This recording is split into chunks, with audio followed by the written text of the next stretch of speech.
પડતર પ્રશ્નો અને માંગણીઓના ઉકેલ માટે બોટાદ જિલ્લા કેમિસ્ટ એન્ડ ડ્રગિસ્ટ એસોસિએશનના 145 જેટલા મેડિકલ સ્ટોર્સ સજ્જડ બંધ.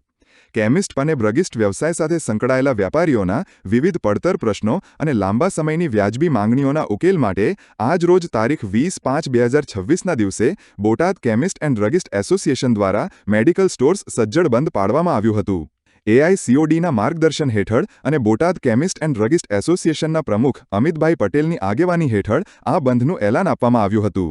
આ એલાનને બોટાદમાં પ્રચંડ પ્રતિસાદ મળ્યો હતો અને શહેરના 145 જેટલા મેડિકલ સ્ટોર્સના સંચાલકોએ પોતાના ધંધા રોજગાર સજ્જડ બંધ રાખીને આ લડતમાં સંપૂર્ણ સહકાર આપ્યો હતો.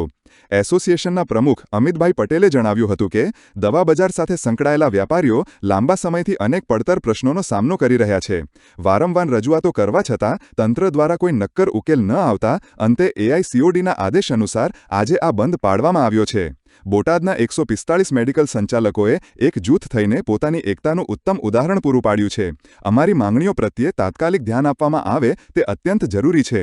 આજના આ બંધ કાર્યક્રમને સફળ બનાવવા અને અકબંધ એકતા દર્શાવવા બદલ Botad chemist and druggist association દ્વારા તમામ 145 મેડિકલ સ્ટોર્સના માલિકોનો હૃદયપૂર્વક આભાર વ્યક્ત કરવામાં આવ્યો હતો.